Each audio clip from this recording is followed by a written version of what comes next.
Alors bonjour, et bien voilà, je m'appelle Jean-Philippe Brébion et je suis le concepteur de la bioanalogie. Bioanalogie. Et c'est un concept que je développe depuis plus de 40 ans. Et quand je dis depuis plus de 40 ans, c'est toute l'histoire de ma vie. Simplement, la bioanalogie, c'est une façon de regarder la vie, et une des prémices de la bioanalogie, c'est d'abord de considérer que notre bonheur ou notre malheur ne vient pas de l'extérieur. Ça, c'est fondamental. Ce qui veut dire que tout ce qui nous touche, tout ce qui nous arrive, ne parle que de nous et a du sens au service de la conscience. C'est ça le fondement, le concept général de la bioanalogie. D'où vient la bioanalogie? Je crois que c'est toute l'histoire de ma vie. Pour ma part, je suis issu d'une famille auvergnate, catholique, pratiquante, et donc mon éducation a été très judéo-chrétienne. J'allais au catéchisme. Ma question enfant, c'était que dans ce Dieu amour dont on me parlait, eh bien, il pouvait y avoir dans ce Dieu amour toute la partie mal, le bien, le mal, le diable. On disait quand j'étais enfant, on parlait du diable et tout.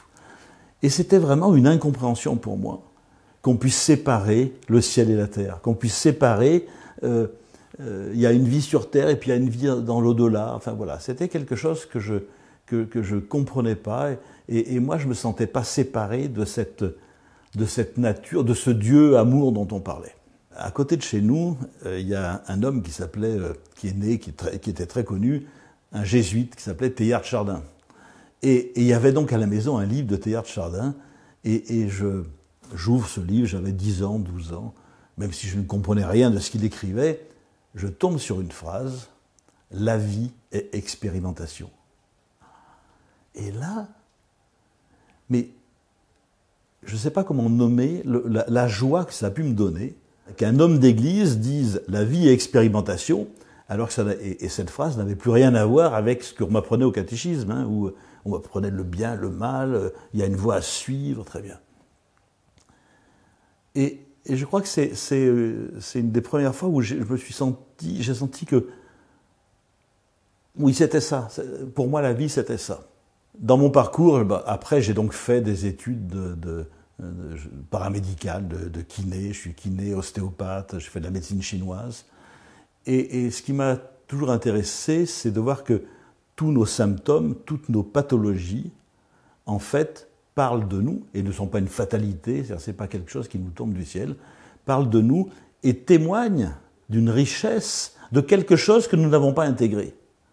C'est-à-dire, chaque fois qu'il y a un symptôme, chaque fois qu'il y a une maladie, de découvrir que ça parle de quelque chose que nous ne savons pas intégrer, que nous avons à vivre en conscience. Et donc, toutes mes études de kiné, j'ai jamais vraiment fait de rééducation, de choses comme ça. J'ai toujours travaillé sur le fait d'accompagner des personnes à découvrir le sens de leur pathologie, quel sens ça avait, en quoi ça parlait de ce qu'ils avaient à intégrer, à vivre en conscience. Et puis en même temps, non seulement il y avait des symptômes qui nous touchent directement dans le corps, et puis il y a aussi tous les événements de la vie, et de voir que tous ces événements de la vie ont sens au service de la conscience.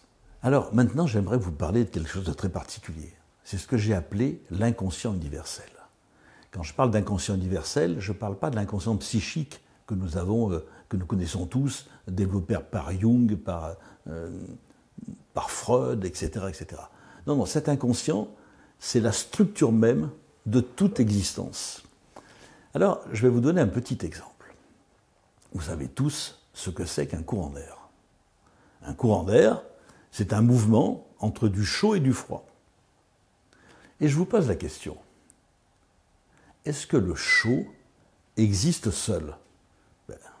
L'évidence est que ce chaud n'existe que dans la relation avec le froid. Est-ce que le froid existe seul? L'évidence, c'est que le froid n'existe que dans la relation avec le chaud. Est-ce que la relation existe seule? Bien évidemment, elle n'existe qu'avec le chaud et le froid. Et là, j'ai ma petite baguette magique qui va vous expliquer ce que c'est qu'un courant d'air. Vous voyez, un courant d'air, c'est bien un mouvement entre du chaud et du froid. C'est-à-dire qu'un courant d'air, c'est 3 éléments qui n'ont chacun aucune existence propre, mais qui appartiennent à une seule et même réalité. 3 plans dont chacun n'existe pas individuellement. Ils appartiennent à une seule et même réalité. Et ça, c'est ça l'inconscient universel. C'est cette loi qui existe dans toute manifestation. Transposons ce que je viens de vous dire à notre propre existence. Est-ce que ce corps existe seul ? De toute évidence, ce corps n'existe que dans la relation avec l'extérieur à ce corps. Est-ce que l'extérieur à ce corps existe seul ? De toute évidence, il n'existe que dans la relation avec ce corps. Autrement, ce serait un autre extérieur. Est-ce que la relation entre ce corps et l'extérieur à ce corps existe seule ? De toute évidence, bien évidemment non. Et ça implique quelque chose de très important. C'est que nous nous trompons de cible lorsque nous nous identifions à ce corps. Ce que nous sommes est une expérimentation, et je reprends cette petite baguette, ce que nous sommes est une expérimentation, une relation entre ce corps et l'extérieur à ce corps. C'est un tout, un continuum, et en fait, j'ai posé là aussi comme autre prémisse qu'il n'est qu'un univers nous-mêmes. Le jour où ce corps disparaît, c'est cet univers-là qui disparaît. Donc nous ne sommes pas un corps, nous sommes un univers, nous sommes une relation et nous sommes une expérimentation. Et c'est vraiment cette phrase de Teilhard de Chardin lorsqu'il dit « la vie expérimentation », c'est cette phrase qui m'a illuminé et qui m'a permis, au fur et à mesure, j'ai permis de comprendre, d'en comprendre tout le sens. C'est là aussi où il nous faut comprendre quelque chose de fondamental. Nous sommes une évolution minérale, végétale, animale. C'est-à-dire que ce corps, cette biologie, elle est d'abord animale. Elle est d'abord animale. Et la fonction première de l'animal, c'est d'assurer la survie de l'espèce. Alors, si je prends survie de l'espèce, l'unité de l'espèce, regardez l'inconscient universel, c'est un territoire qui est lié à l'espace, l'alimentation qui est liée à la relation, et la descendance qui est liée au temps. On est dans cette première loi de notre univers, une fois de plus, qui est ce Big Bang, ce que Einstein appelait ce Big Bang, il appelait ça un continuum, il appelait ça un tout, c'est-à-dire c'est un tout, et c'est ça cet inconscient universel, c'est ce tout, cette loi que nous retrouvons dans toute existence. Et en fait, la fonction première donc, de l'animal étant la survie de l'espèce, pour l'animal, ce qui est important, c'est que l'espèce se perpétue dans le temps et dans l'espace. C'est-à-dire que dans le temps et dans l'espace, concrètement, l'espèce se perpétue. Et ce qui fait que l'animal, il va tout le temps interpréter l'extérieur comme responsable de cette survie.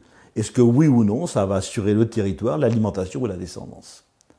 Et donc chaque fois que nous sommes dans cette vision du monde, de mettre une cause à notre bonheur ou à notre malheur à l'extérieur de nous-mêmes, nous restons dans cette fonction animale. Mais la véritable dimension de l'homme, ce n'est pas cette fonction animale. Et là, je vais encore reprendre Teilhard de Chardin, lorsqu'il dit, et nous connaissons tous cette phrase, nous ne sommes pas des êtres humains vivant une expérience spirituelle, nous sommes des êtres spirituels vivant une expérience humaine. Ça veut dire quoi? Nous ne sommes pas une biologie animale qui cherche une dimension spirituelle, mais notre nature, c'est une nature éternelle qui n'a ni temps ni espace et qui vit une expérience de temps et d'espace, qui vit une expérience biologique. Et c'est là où on va comprendre que cette nature, cette conscience qui est hors du temps et de l'espace, elle a toujours été. Et c'est cette conscience c'est comme si la conscience avait besoin de prendre conscience d'elle-même pour se réaliser. Et c'est ça la véritable dimension de l'homme.